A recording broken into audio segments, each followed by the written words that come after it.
சின்ன மருமகள்ல அடுத்து என்ன நடக்க போகுதுன்னு வாங்க பார்க்கலாம். இங்க சேது கொண்டு வந்த மருந்தை வச்சு சாவித்திரியையும் தாமரையையும் காப்பாத்திடுறாங்க. அதே மாதிரி சேதுவையும் வண்டு கடிச்சு இருக்கு. அதனால சித்தர் வந்துட்டு மருந்தை ரெடி பண்ணி சேதுவுக்கும் கொடுக்குறாரு.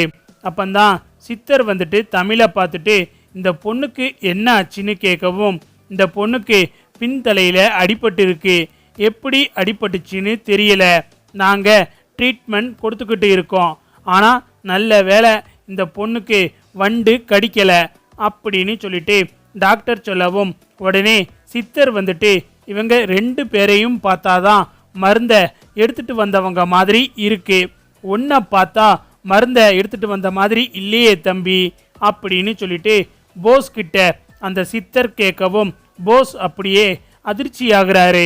ஐயையோ, இந்த ஆளு வேற எதையாவது சொல்லி குழப்பத்தை உண்டு பண்ணிடுவாரோ அப்படின்னு சொல்லிட்டு போஸு திருன்னு முழிச்சுக்கிட்டு நிற்கிறாரு. சரி சாமி, உள்ள யாரோ கூப்பிடுறாங்க, நான் வாரேன் அப்படின்னு சொல்லிட்டு போஸ் அங்கே இருந்து எஸ்கேப் ஆயிடுறாரு. அதே சமயம் சித்தருக்கு யார் மருந்தை எடுத்துட்டு வந்தாங்கங்கிற உண்மை தெரிஞ்சிருது. அடுத்து பார்த்தா எல்லாரும் நல்லபடியாக கண்ணு முழிச்சிடுறாங்க. ஆனால் தமிழ் மட்டும் மயக்கத்திலேயே இருக்காங்க. அப்பந்தான் டாக்டர் வந்துட்டு ராஜாங்கத்துக்கிட்ட சொல்கிறாங்க, நீங்கள் நல்லபடியாக குணமாகிட்டீங்க, இனிமே உங்களுக்கு எந்த பிரச்சனையும் இல்லை, உங்களோட தம்பி பையன் போஸ் தான் மருந்தை எடுத்துகிட்டு வந்து கொடுத்தாரு, அவர் மட்டும் கொஞ்சம் லேட்டாக வந்து இருந்தால் உங்கள் உசுரை காப்பாற்றி இருக்க முடியாது, அதனால் நீங்கள் நன்றி சொல்லணும்னா உங்கள் தம்பி பையன் போஸுக்கு தான் நன்றி சொல்லணும் அப்படின்னு சொல்லிட்டு டாக்டர் சொல்லவும், உடனே ராஜாங்கம் வந்துட்டு போஸ் கையை பிடிச்சி, ஐயா போஸு ரொம்ப நன்றியா அப்படின்னு சொல்லிட்டு ராஜாங்கம் சொல்லிக்கிட்டு இருக்காரு. அடுத்து பார்த்தா அந்த பக்கம் சேது மயங்கி கிடக்கிறத பார்த்துட்டு ராஜாங்கத்துக்கு அதிர்ச்சி ஆயிடுது. ஐயா சேது, என்னையே ஆச்சு அப்படின்னு சொல்லிட்டு ராஜாங்கம் பதறிக்கிட்டு இருக்காரு.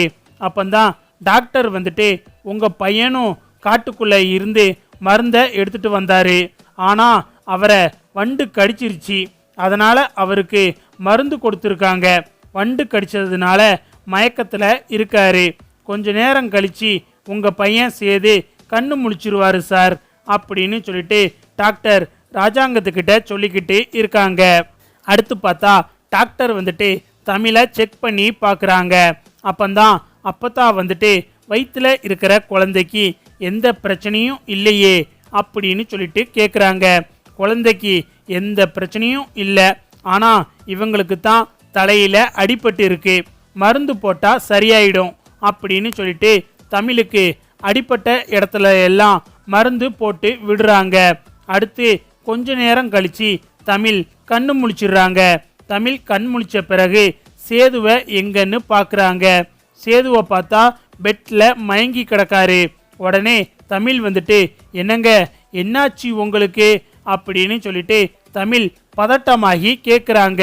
உங்கள் வீட்டுக்காரர் சேதுவும் மருந்து எடுத்துகிட்டு வந்தார், அப்போ அவரையும் வண்டு கடிச்சிருச்சு, அதனால தான் இப்போ அவருக்கு மாற்று மருந்து கொடுத்துருக்கோம், பயப்பட வேண்டாம் அப்படின்னு சொல்லிட்டு டாக்டர் சொல்லவும், தமிழுக்கு அப்பந்தான் உயிரே வருது.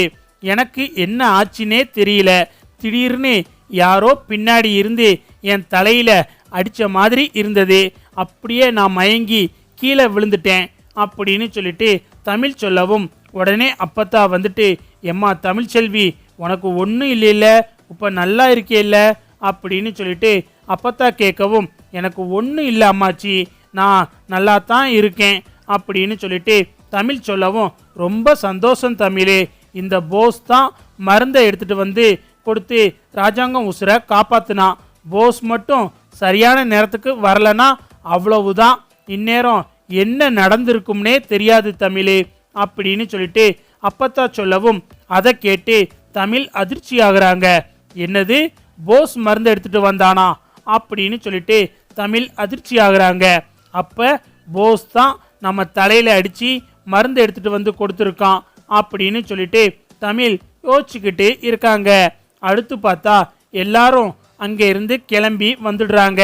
எல்லாரும் வீட்டுக்கு வரவும் ராஜாங்கம் வந்துட்டு போஸை கூப்பிட்டு நன்றி சொல்லி பாராட்டிக்கிட்டு இருக்காரு.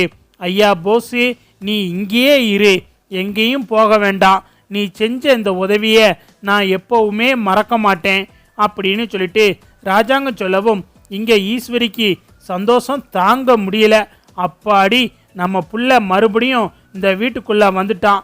அந்த தமிழ்ச்செல்வி நம்மளை என்ன மிரட்டுனா இனிமே அவ பருப்பு நம்ம கிட்ட வேகாது அப்படின்னு சொல்லிட்டு ஈஸ்வரி ரொம்ப சந்தோஷப்பட்டுக்கிட்டு இருக்காங்க.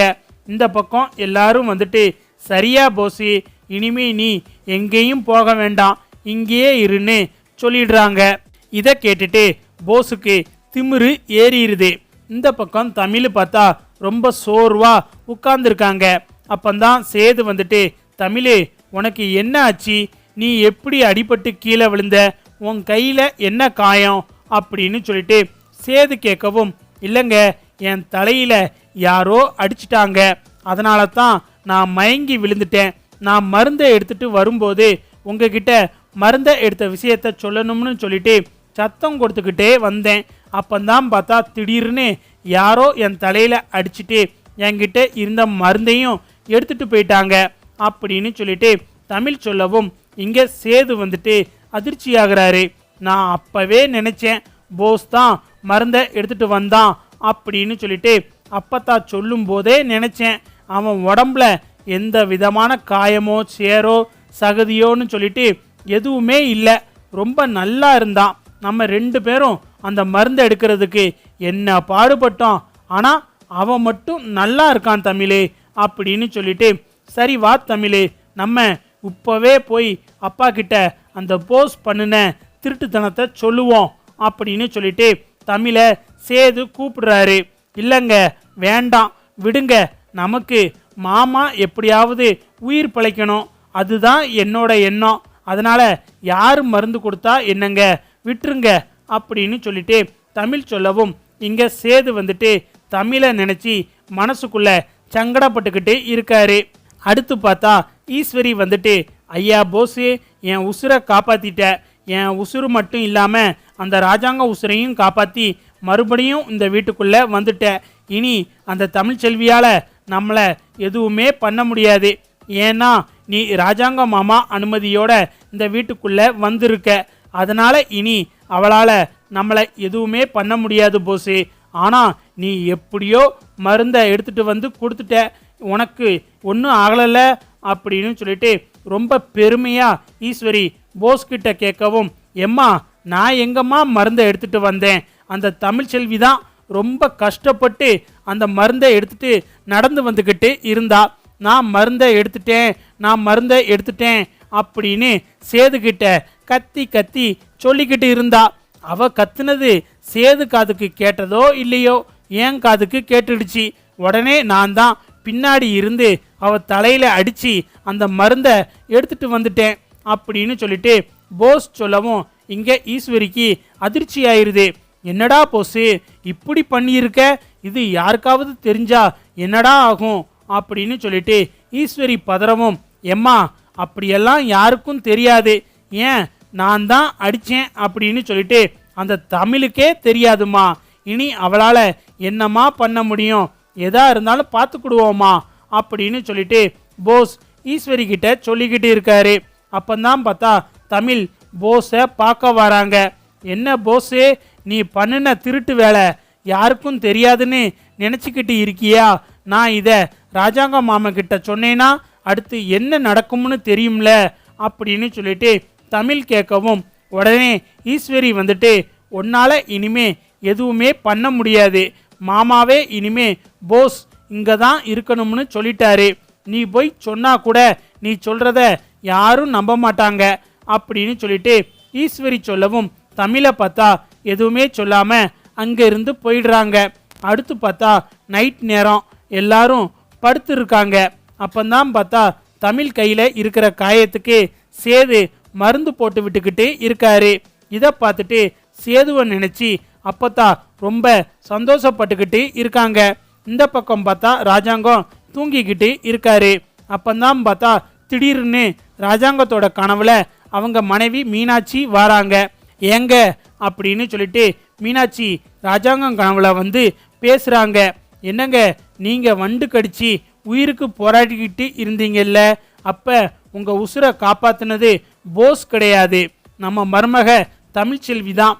தமிழ்ச்செல்வி கஷ்டப்பட்டு எடுத்துட்டு வந்த மருந்தை அந்த போஸ் எடுத்துட்டு வந்து கொடுத்து நல்ல பேர் வாங்கிட்டான். ஆனா தமிழ்ச்செல்வி தான் தன்னோட உசுரை பணையம் வச்சு உங்களுக்காக மருந்தை எடுத்துட்டு வந்தா. வயிற்றுல பிள்ளைய வச்சுக்கிட்டு ரொம்ப கஷ்டப்பட்டு இருக்கா.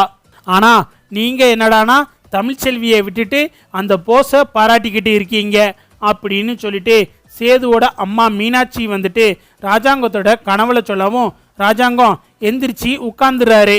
அப்ப உண்மையிலேயே மருந்தை கொண்டு வந்தது தமிழ்ச்செல்வி தானா, போஸ் கிடையாதா அப்படின்னு சொல்லிட்டு ராஜாங்கம் யோசிச்சுக்கிட்டு உட்கார்ந்துருக்காரு.